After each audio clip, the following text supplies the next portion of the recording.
Selamat pagi Bapak Ibu. Selamat pagi.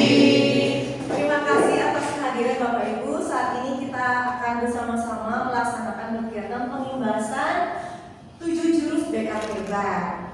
Nah, Bapak Ibu, sebelumnya saya akan menampilkan sebuah video ini yang sudah kami buat bersama-sama dengan guru-guru hebat di Kota Sukabumi ya. Sebentar saya akan mulai.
SMP dan juga SMA.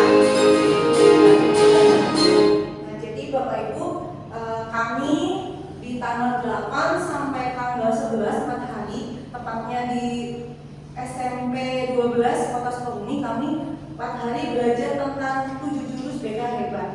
Jadi bersama-sama kami memahami bagaimana yang pertama, jurus yang pertama yaitu kenali potensi, mengelola emosi, resiliensi, menjaga konsistensi, jalin koneksi, bangun kolaborasi, dan juga menata situasi. 7 hal ini kami 4 hari sampai hari ini juga kami masih ada kegiatannya. Mungkin dalam sampai di bulan Oktober kami akan selesaikan serangkaian kegiatan yang dilaksanakan dari provinsi. Nah, Bapak Ibu, khususnya untuk hari ini saya akan mengimbaskan 1 jurus saja, yaitu jurus yang kedua, yaitu kelola emosi. Ya. Saya jadi Bapak Ibu, sebenarnya saya tidak akan mengajarkan tentang bagaimana cara mengelola emosi yang baik, karena saya yakin dan paham bahwa Bapak Ibu semuanya sudah hebat dalam mengelola emosinya. Jadi kita hanya saling sharing aja pengalamannya bagaimana sih Bapak Ibu dalam mengelola emosi kelas kita, bagaimana cara mengelola emosi ketika kita menghadapi siswa ataupun orang tua murid kita. Nah, jadi kita akan sharing bersama ya Bapak Ibu ya. Hari nanti bersama-sama kita akan tukar pendapat mengenai mengelola emosi yang baik seperti apa. Nah, berikutnya BK mampu mengidentifikasi 5 kompetensi inti dalam sel. Ya, kemudian yang kedua mampu merancang aktivitas pembelajaran layanan bimbingan berbasis sel. Kemudian mengintegrasikan strategi sel ke dalam proses pembelajaran. Dan keempat, mengembangkan kompetensi sel di sekolah. Guru BK dan non BK mampu mengevaluasi efektivitas penerapan strategi sel dalam meningkatkan iklim kelas dan kesejahteraan murid. Itu yang diharapkan dari jurus kedua tadi. Nah, berikutnya kita akan melaksanakan aktivitas Bapak Ibu ya. Nah, sebelum kita beraktivitas, saya minta semuanya Bapak Ibu berdiri. Kita akan beraktivitas dulu ya. Kita beraktivitas dulu. Boleh Bapak Ibu pernah pasti melaksanakan ice breaking yang Marina menari di atas menara, Marina menari. Nah, biar Bapak Ibu kita semuanya tidak mengantuk, kita gerak-gerak dulu ya. Boleh ya? Nanti boleh bernyanyi bersama. Yuk, 3, 2, 1. Marina menari di atas menara, Marina menari. Nah, gerakannya kurang lebih seperti itu. Nanti saya akan lebih cepat lagi menginstruksikan. Kita nyanyi bersama aja ya. Nah, silakan ya Bapak Ibu harus fokus mendengarkan instruksi saya dan juga melihat gerakan saya. Oke ya, 3, 2, 1. Marina menari,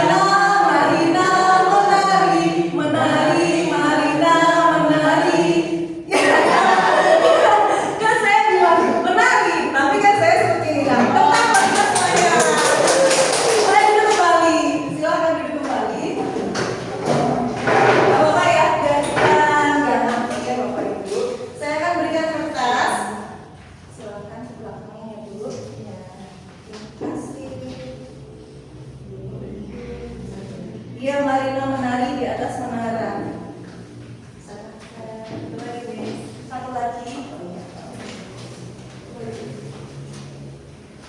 Ada yang belum? Oke. Baik Bapak Ibu. Sekarang aktivitas kita itu adalah ekspresi emosi dalam diri. Bapak Ibu pernah marah? Pernah. Pernah sedih? Pernah. Pernah kecewa? Pernah takut? Semua emosi pasti pernah ya kita merasakannya. Nah, saya akan memberikan simulasi nanti mengandai-andaikan itu adalah Bapak Ibu. Saya akan menyampaikan atau menceritakan sebuah cerita, nanti Bapak Ibu merasakan bahwa itu adalah Bapak Ibu. Jadi ketika misalnya saya ada ceritanya di situ ada marah, nanti Bapak Ibu bisa meremas kertas yang sudah ada. Contohnya seperti ini. Misalnya kalau marah boleh dikeremas, ya. Kalau misalnya kecewa berarti dilipat. Nah, dilipat. Terserah Bapak Ibu mau lipatnya seperti apa. Kemudian kalau sedih dikeremas lagi, boleh di tempat yang mana? Boleh ya, di tempat yang lain. Kemudian kalau misalnya senang, berarti Bapak Ibu rapikan kembali kertas yang tadi yang sudah dikeremas-keremas. Oke, bisa dipahami? Oke, kita Bapak Ibu tolong perhatikan ilustrasi cerita dari saya.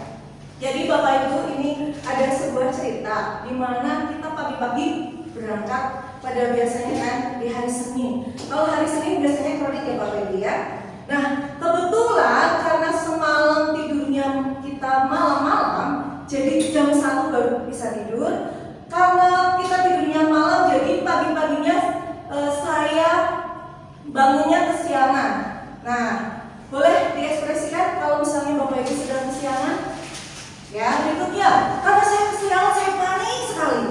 Saya panik, saya gimana ini ya? Gak bisa ini nih, harus gimana nih, mandinya harus cepat. Berikutnya, saya mengeluarkan motor saya. Nah, dalam perjalanan tiba-tiba motor saya kempes Bapak Ibu. Aduh, saya gimana ini ya? Motornya kempes, terus saya jalan lagi, saya cari-cari, ternyata nggak ada orang yang bisa menolong saya karena semuanya sibuk dan kebetulan belum ada yang buka untuk tanda bannya.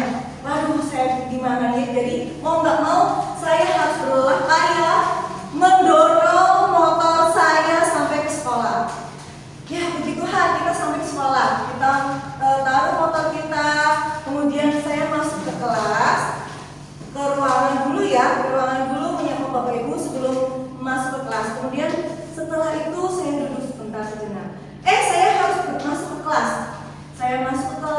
ganti kelas.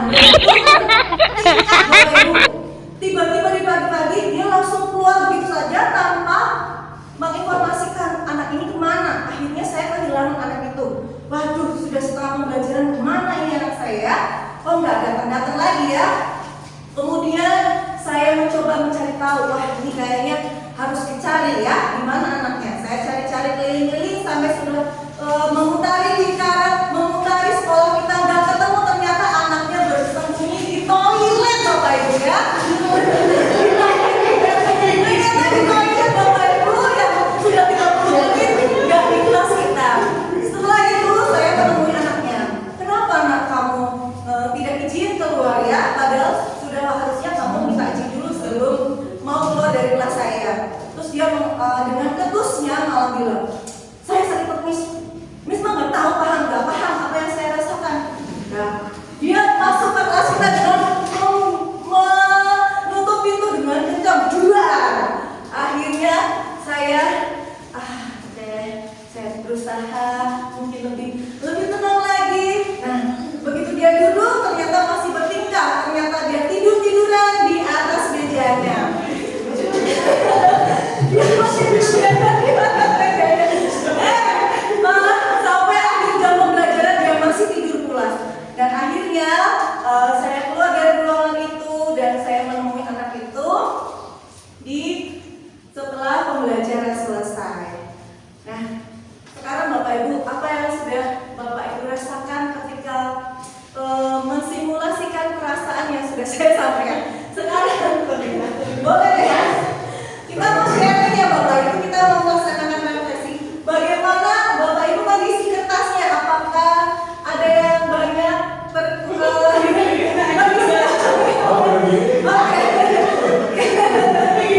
Oke, yang masih ada yang mungkin masih lembut atau masih lurus kertasnya?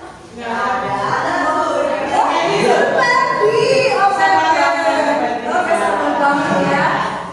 Yang sudah banyak terus-terusnya, angkat tangan. Sebenarnya juga semuanya ya, boleh diulang lagi. Ya. Yang banyak terus-terusnya.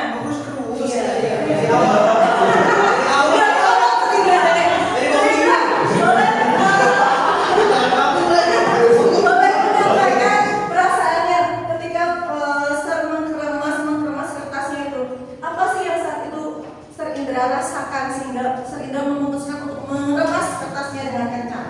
Saya nggak suka hari kayak gitu. Ya. Motor mogok, apalagi hujan lagi, macet lagi. Ya, banyak sangat melelahkan ya Sir Indra. Terima kasih teman-teman buat Sir Indra. Nah, sudah mewakilkan teman-teman yang semuanya terus ya, nggak apa-apa. Ini kan kita memang harus bisa menyampaikan emosi kita ya. Nah, sekarang Pak Ferdi yang masih lembut, yang masih lurus kertasnya, boleh diceritakan ke kami bagaimana cara Bapak supaya tidak mengeremas kertasnya dengan kuat. Silakan Pak Ferdi. Oke, jadi kalau yang satu kelas, ini saya kecewa sama diri saya nggak bisa bangun. Oke. Yang ini, yang ini karena saya kesel atau marah karena tambal ban tutup. Nggak ada tambal ban. Nggak ada tambal ban. Iya, karena belum buka. Dorong. Ya, dorong. Yang ini lipatan kedua adalah saya kecewa sama murid yang nggak menghargain. Gitu. Yang ini, yang terakhir, lipatan terakhir saya kecewa karena saya marah karena murid juga marah saya. Oke, tepuk tangan buat Pak Ferdi ya. Jadi yang dikasih Pak Ferdi, Pak Ferdi. Nah, Bapak Ibu, kita bisa setelah kita mengeremas kertasnya itu, apakah ada perasaan penyesalan ketika kita dengan kertas yang sudah Bapak tadi kan awalnya masih lurus ya Bapak Ibu, terus jadi kusum semuanya. Nah, itu adalah ekspresi perasaan kita. Apakah ada penyesalan Bapak Ibu sudah melakukan meremas kertas itu sampai hancur? Oh ya. Ada ya. Nah, sekarang kita jadi Bapak Ibu, kita ibaratkan kertas ini itu semisal adalah arti kita. Nah, kalau misalnya sama seperti itu atau bagaimana respon Bapak Ibu? Sebaiknya, secara idealnya kita bagaimana sih menyikapi anak ya gue tadi ya? Mungkin dari Miss Vida, kalau secara idealnya kalau kita menyikapi anak yang seperti itu seperti gue bagaimana? Ya kalau idealnya memang kita harus bersabar ya. Ya, seharusnya memang harus bersabar, tapi kita sebagai manusia yang normal ya pastinya kita bisa mengekspresikan perasaan kita dengan kemarahan kita. Ya Bapak Ibu, sebenarnya perasaan ataupun emosi itu semuanya baik ya, tidak ada emosi negatif, tidak ada emosi positif, semuanya itu baik. Kita itu energi yang baik yang bisa kita keluarkan begitu ya. Nah, jadi sebenarnya kenapa kita belajar untuk bisa mengelola emosi atau misalnya men-screening dulu lah emosi yang kita rasakan. Karena dalam konsep pembelajaran sel itu yaitu di mana di sini kan belajar sosial emosional. Jadi bagaimana proses belajar itu mengenali dan mengelola emosi, menyelesaikan masalah, mengembangkan relasi sosial yang baik, dapat berempati, membuat keputusan yang tepat dan bertanggung jawab. Harapannya konsep pembelajaran sel ini bisa kita wujudkan dalam setiap kegiatan pembelajaran kita. Kita bisa membantu anak didik kita supaya ya sebelum ke anak didik tentunya kita dulu yang berproses bagaimana kita mengenali emosi kita, kemudian bagaimana kita cara mengelola emosi dengan baik, dengan sehat, begitu ya Bapak Ibu. Kemudian harapannya setiap permasalahan seperti gue yang tadi kita sikapi gitu ya, itu kan sebuah permasalahan yang tentunya sering terjadi dalam pembelajaran kita ya, tapi bagaimana sih kita bijak dalam menyelesaikannya. Kemudian, nah ini juga tetap bisa membangun relasi yang tepat, yang baik, yang sehat dengan anak-anak kita. Walaupun misalnya banyak gue yang ada di sekolah misalnya. Jadi harapannya kita misalnya ada permasalahan dengan siapapun gitu ya, hubungan kita, relasi kita tetap akan selalu baik. Gitu. Kemudian kita akan belajar berempati karena biasanya begini Bapak Ibu. Sebelum kita mengajar anak-anak kita untuk berempati, biasanya anak akan melihat kita. Kalau kita sebagai guru tidak punya empati, tidak bisa. Kalau empati, Bapak Ibu paham nggak empati itu bagaimana maknanya? Bedanya simpati sama empati apa? Kalau empati adalah Dengan aplikasi merasa, ya itu.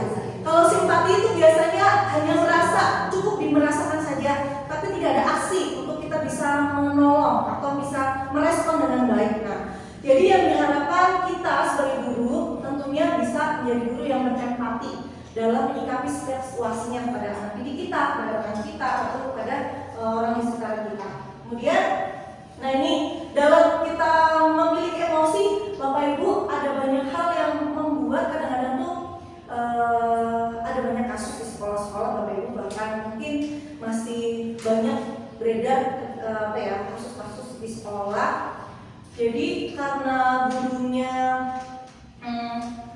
menegur siswa tapi dengan cara yang salah, misalnya dengan kekerasan. Walaupun mungkin buat kita kalau zaman dahulu ya, zaman kita mah ditegur, dipukul mungkin kebiasaan itu dulu kan kita menggunakan pendidikan behavioral. Tapi kan kalau sekarang kan humanis, nah nggak bisa dong kita seperti itu. Nah tapi ada banyak sekolah yang masih mentreatment anak-anaknya dengan pukulan fisik ataupun ya hati-hati lah misalnya mencubit, tapi walaupun sebenarnya cubitannya teh hanya gitu, tapi itu sebenarnya sudah termasuk dalam bentuk bullying ya, bullying secara fisik. Nah Bapak Ibu jadi dalam kita mengelola emosi itu harus membuat keputusan yang tepat. Saya harus merespon anak atau merespon emosi kita itu seperti apa begitu. Dan tentunya yang paling penting adalah kita harus bertanggung jawab dengan diri dan juga sekolah kita.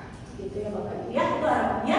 Nah Bapak Ibu ada dari Novik, Kres, dan Elias dalam 3 hal yang perlu kita wujudkan nyata ya dalam pembelajaran dan juga kehidupan kita di sekolah. Kita kan sudah sangat sering kalau kemudian itu kita kan banyak kegiatan ya yang sudah di sekolah kita lakukan, aksi sosial dan juga banyak hal yang sudah kita lakukan. Kemudian emosi yang mempengaruhi suasana belajar. Jadi Bapak Ibu dalam kita mengajar itu kita akan lebih banyak peduli. Misalnya sekarang kan kita pembelajaran berdiferensiasi ya. Kadang kita menemui ada anak yang seringnya itu mungkin memang harus belajar lebih lagi atau terlambat dalam menerima materi yang kita sampaikan. Nah, menyikapi seperti itu mungkin Bapak Ibu kita lebih ada perasaan kepedulian kepada anak tersebut supaya kita bisa menolong anak itu. Walaupun mungkin kadang-kadang ya kita harus benar-benar fokus ya, karena kan ada anak yang cepat, ada anak yang terlambat. Dari situlah peran kita menjadi guru yang peduli terhadap perkembangan anak didik kita. Kemudian yang kedua, emosi mempengaruhi suasana belajar. Makanya dari kita dulu, kalau misalnya dari awal kita datang ke kelas dengan memberikan senyuman, pasti anak-anak akan lebih nggak ada mental block. Mereka akan bisa menerima kita. Tapi misalnya saya mencoba mensimulasikan ya, saya datang dari luar kelas, tiba-tiba saya udah langsung marah-marah nih di kelas itu, pasti akan membuat mental block anak-anak. Nah, karena itu, karena emosi itu sangat mempengaruhi dalam suasana belajar kita. Kita menyalurkan ke anak-anak. Nah, apalagi semisal ada anak-anak kita yang memang sedang dalam kondisi mungkin sedih hatinya atau dalam situasi permasalahan di keluarganya. Nah, itu yang harus kita bangkitkan semangatnya kembali. Disitulah kita berperan membangun emosi yang positif supaya anak-anak bisa menerima pembelajaran dengan baik. Kemudian tujuannya yaitu bisa mencapai pemecahan masalahnya dengan baik, gitu ya. Berikutnya ini kita mau belajar terus bagaimana men-screening, mengenali emosi kita, Bapak Ibu. Nah, saya akan mengajak Bapak Ibu kembali untuk bisa men-screening. Men-screening untuk emosi yang pernah kita alami, Bapak Ibu. Apa ya, kita mau belajar mengenali emosi diri kita. Terima kasih.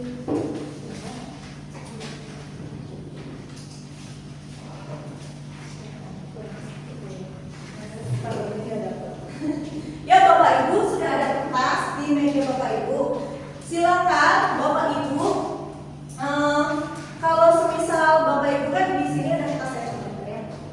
Kalau kita makan pizza kan kita dipotong-potong tuh ya. Nah, Bapak Ibu bisa membuat peta emosi kita. Saya akan merefleksikan Bapak Ibu di kejadian kemarin. Jadi hari Selasa. Nah, hari Selasa dari pagi bangun tidur sampai tadi malam, perasaan apa saja, emosi apa saja yang Bapak Ibu rasakan, silakan Bapak Ibu gambarkan. Jadi buat seperti potongan-potongan, misalnya mungkin ada sedihnya karena nonton drakor gitu ya, dan nangis misalnya, atau misalnya marah, kesel ya, kemudian dibuat jadi seperti potongan-potongan ini ya, potongan saya gambarkan deh. Kayak kita makan pizza ya Bapak Ibu, misalnya gini. Nah, ini kan 100% ya Bapak Ibu ya.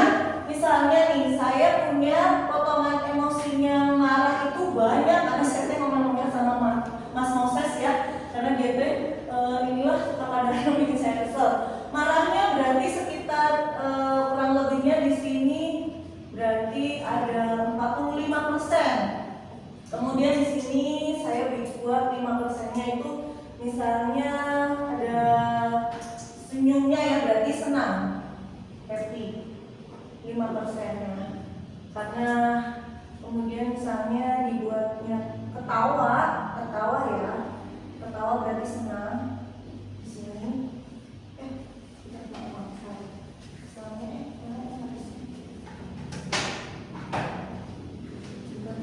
misalnya kesal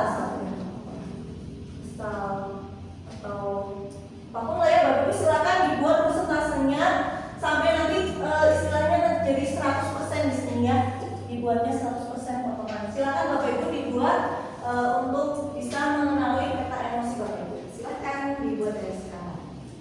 Waktunya cukup 1 menit ya.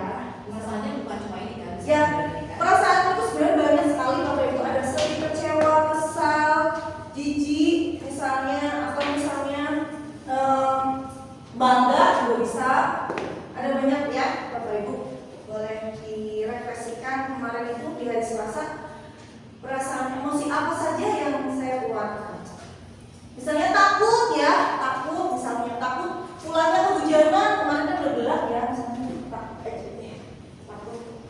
hujan-hujanan, karena kalau hujan-hujanan biasanya jadi sakit ya.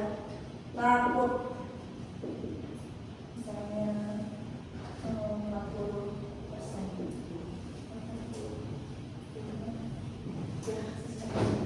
Nah seperti itu ya Bapak Ibu ya, dibuat potongan pizza untuk kereta emosi kita.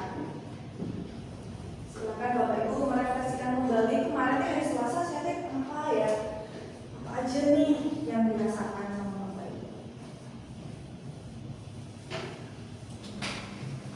Nanti diceritakan juga ya kejadiannya Bapak Ibu, misalnya marahnya karena apa, senangnya karena apa, misalnya takutnya karena apa, kemudian di sini apa gitu. Jadi perasaannya dan kejadiannya juga.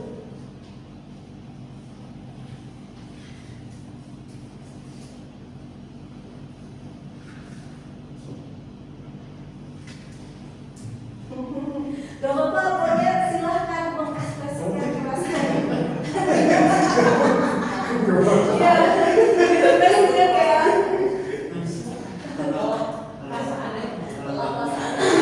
Lelah juga boleh, boring ya berarti bosan juga boleh, capek, burnout berarti ya, lagi lelah, stres boleh ya, stres, harus konsentrasi boleh, supaya mengetahui kekuatannya tuh seberapa di hari itu. Sudah menghayati ya. Silakan ya.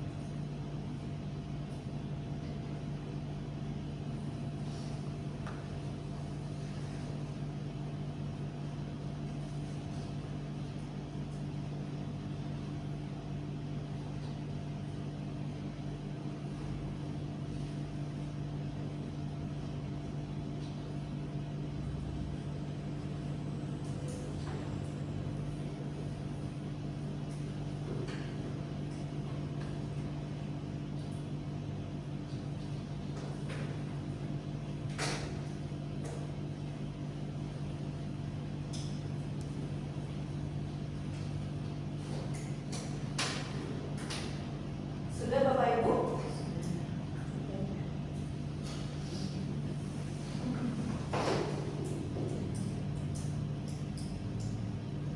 Kita menunggu teman-teman yang belum ya. Ada banyak sekali sih Bapak Ibu emosi dalam jiwa manusia ya. Kadang-kadang kita nggak sadar itu kan ada gitu. Memunculkan, seringnya dimunculkan yang mana? Gitu. Kalau misalnya Miss Yohana gimana? Kamu lagi ngadepin si Dede gimana? Pasti ya rame-rame ya, campur-campur yang nama-nama. Sudah Bapak Ibu? Sudah. Oke, terima kasih. Yang sudah boleh sharing, saya minta Sarjana. Tepuk tangan buat Sarjana dong. Jadi kalau kemarin Dia hebat. saya senangnya banyak banget. Tapi ada sedihnya dan kesalnya. Oke, boleh diceritakan peristiwanya seperti apa? Oh, peristiwanya. Iya. Jadi saya senang kemarin itu karena saya udah bisa pasang plat nomor di motor baru. Cie, pulang dari bawah motor baru ya. Itu yang senang. Iya.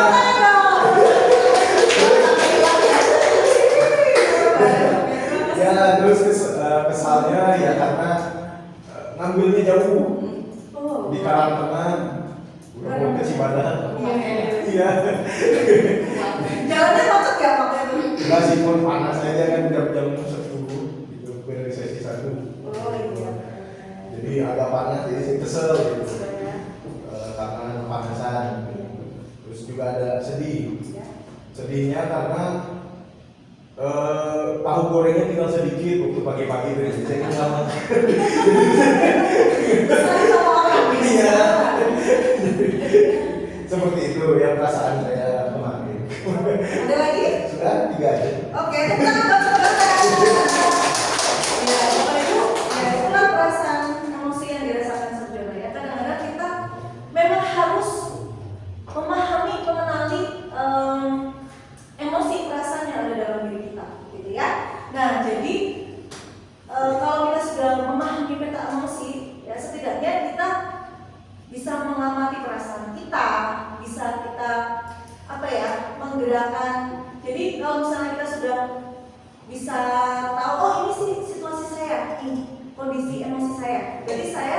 harus bagaimana. Nah, kalau yang bahaya bahwa kita tuh nggak paham kita sedang apa maksudnya. Nah itu yang bahaya, yang memang harus kita analisis diri lagi ya.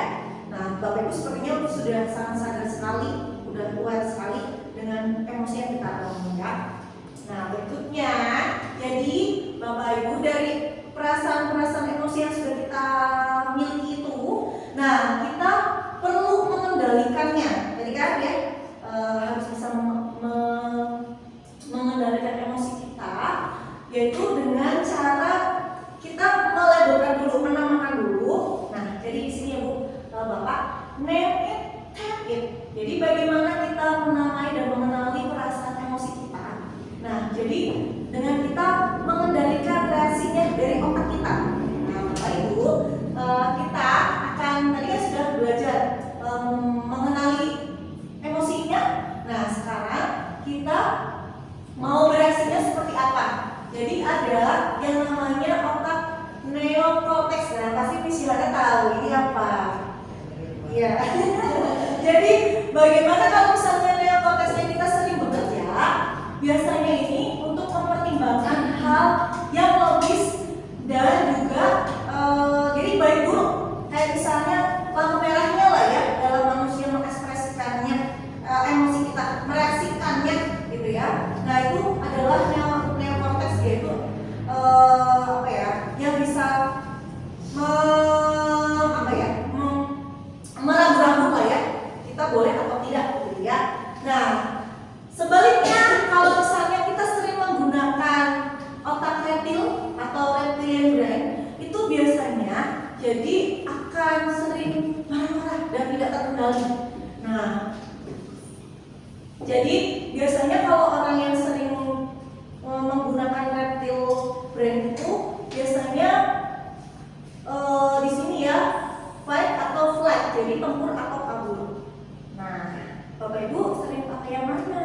Yang atas atau yang bawah? Kalau mau fight, yang bawah.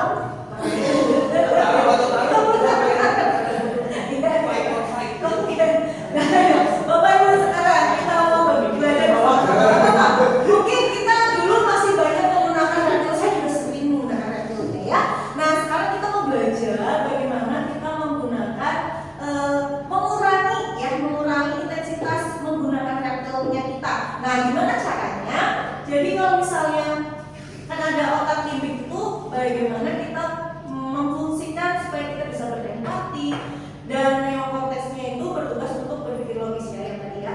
Jadi ini kalau misalnya kita orang-orang marah-marah ya, jadi kalau misalnya udah terbiasa kita menggunakan reptil, orang itu akan sulit berempati dan juga tidak apa ya, jadi bisa perkataannya cepat ceplos dalam bereaksi ketika kita emosi gitu ya, emosi marah atau emosi negatif gitu ya. Nah jadi yang harus kita perhatikan bahwa nah ini dia, ini reptilnya kita di bagian sini ya, nanti belajar sama misalnya gitu ya. Kemudian ini limbiknya, ini tentang kita berempati, bisa memahami orang lain ya. Neokortex itu yang istilahnya membuat kita kita menggunakan apa ya, pengendalian on off-nya, boleh atau tidaknya. Misalnya dalam kalau yang itu lebih ke misalnya masyarakat kan kita punya nilai-nilai, misalnya nilai-nilai. Boleh nggak sih kalau misalnya anak marah-marah orang tua? Nah, biasanya kan nggak boleh kan, karena ada nilai-nilai masyarakat atau misalnya agama, itulah ya, yang membuat kita tuh bisa mengendalikan. Nah, disinilah kita harus belajar banyak menggunakan neokortex dan kita mengurangi menggunakan otak reptil kita. Nah, bagaimana caranya, Bapak Ibu? Kita kan sering marah ya. Kalau misalnya kita sedang mengalami situasi marah, jadi caranya begini. Bapak Ibu, sebelum kesini ya, sebelum kesini saya akan jelaskan. Jadi Bapak Ibu, kita mengibaratkan ini adalah reptilnya. Nah, Bapak Ibu boleh seperti ini tangannya. Kalau lagi marah ya, ini cara strateginya. Kalau misalnya kita lagi marah, tangannya kita lipat yang ini, jempolnya dilipat. Nah, ini adalah limbiknya kita dan ini neokorteksnya. Jadi kita seperti ini. Nah, ketika kita sedang marah, kita seperti ini menggenggamnya. Jadi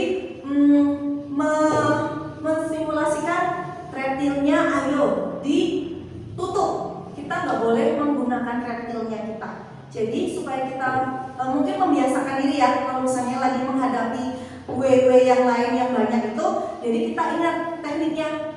Ini yang disampaikan oleh saya hari ini. Ayo, seperti ini. Jadi menggenggamnya seperti ini.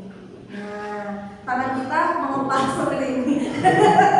Supaya tidak, ya ini membuat kita membiasakan bahwa kalau kita sedang mengalami emosi marah, tidak meledak-ledak, tapi kita ingat, oh ada panduannya bahwa otak kreatif kita harus kita kendalikan. Kita tutup yuk. Nah, seperti itu caranya ya. Oke, nanti kita lakukan ya. Ya mudah-mudahan jangan sih ya, jangan marah-marah. Tapi kalau misalnya kita juga memang sedang marah, ya kita jangan kembali, jangan seperti ini, nggak boleh ya. Jadi reptilnya kita sembunyikan dan konteksnya kita yang di luar. Oke? Nah berikutnya ada teknik juga. Tanya yang pertama T-nya apa? Terima.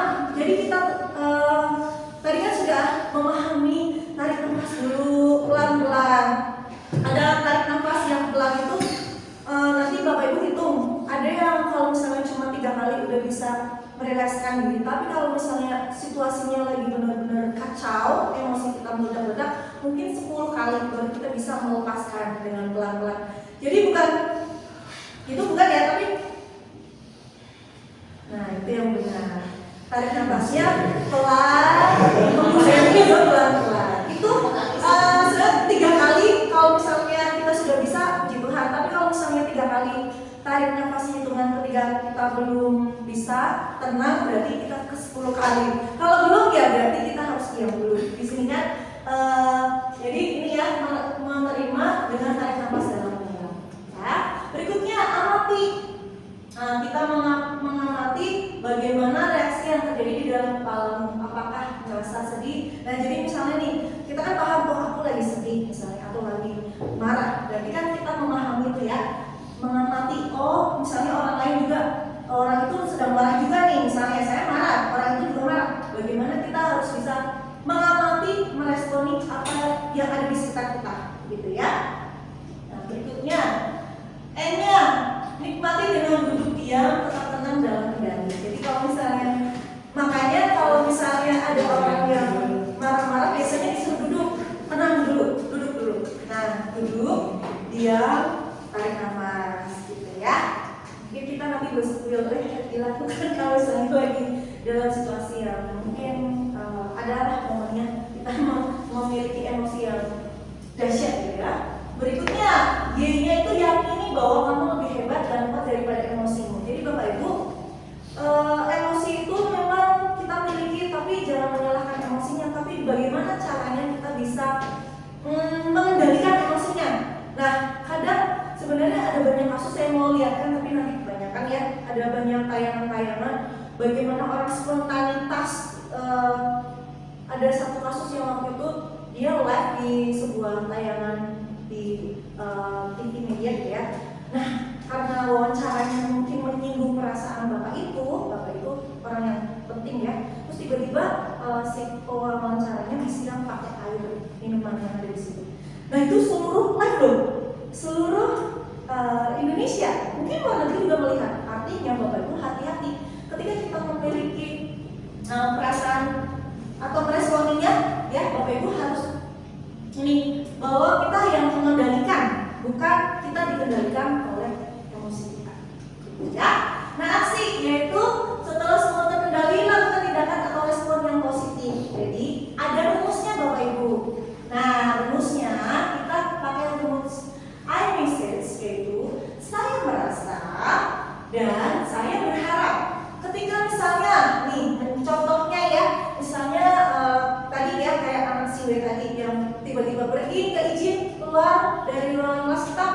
Nah kita bilang berarti saya merasa kesal. Nah kamu keluar dari ruangan pembelajaran kita tanpa izin sama Miss.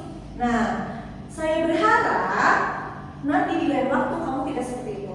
Nah jadi ketika kita marah ke anak atau misalnya ke orang, jadi kita biasakan saya merasa kita menyampaikan pesan emosi yang ada dalam diri kita supaya orang lain tahu bahwa kita tuh sedang marah misalnya.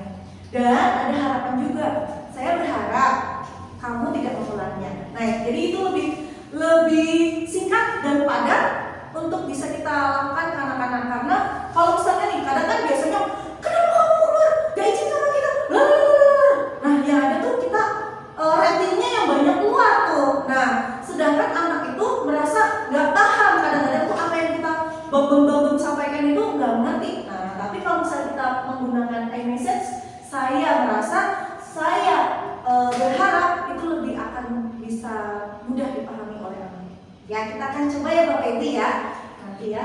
Nah, itu beberapa hal yang bisa saya sampaikan mengenai jurus kedua, kelola emosi ya Bapak Ibu, karena yang tadi disampaikan bahwa dalam sel pembelajaran di sekolah kita, di kelas kita, itu memang emosi itu sangat mempengaruhi dalam kegiatan pembelajaran dan juga kehidupan kita. Jadi mari Bapak Ibu dengan bijak kita akan mengelola emosi dengan sehat dan mengeluarkannya dan mengelolanya dengan baik. Oke, tepuk tangan bagi kita semua. Miss Santi, boleh Miss Santi? Kita berekspresi ya. Ya, jadi refleksi hari ini saya mencoba untuk bisa mengendalikan emosi supaya tidak menjadi bumerang bagi saya sendiri. Oke, jadi kita belajar mengelolanya dengan baik supaya tidak jadi bumerang ya. Miss, terima kasih teman-teman buat Miss Santi. Boleh semuanya? Silahkan. Untuk pelajaran kali ini saya belajar lagi untuk mengendalikan emosi yang kadang bisa keluar, kadang bisa saya tahan, kadang enggak gitu. Tapi semoga saya bisa lebih baik lagi dalam mengendalikan emosi. Amin. Tetap bersama. Terakhir mungkin di bagian depan juga. Ya, satu yang saya mau soroti yaitu terakhir tentang iMessage ya. iMessage itu kalau di aplikasi di handphone kan buat teksnya kalau produknya Apple gitu ya, tapi gampang menghafalnya. Kali itu penting kan saya, jadi ya, apa yang saya rasakan, kemudian message-nya itu pesannya apa buat orang yang kita sedang hadapi. Jadi ini satu hal yang gampang diingat ya, iMessage saya merasa apa dan saya berharap apa. Jadi suatu pembelajaran yang baik ketika kita berhadapan dengan siswa gitu ya. Gitu. Tepuk tangan buat kita ya.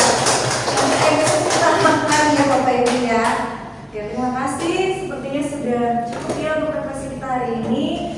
Terima kasih sudah hadir di kegiatan pengibasan dari 7 jurus hebat dari kampanye. Dari sebenarnya tadi ada banyak jurus-jurusnya ya, tapi saya tidak bisa menyampaikan semuanya. Tapi nanti kalau misalnya Bapak Ibu mau belajar lebih dari 7 jurus tadi, saya akan nanti share di Drive ya. Nanti Bapak Ibu bisa belajar secara mandiri ya Bapak Ibu. Kalau misalnya mau tanya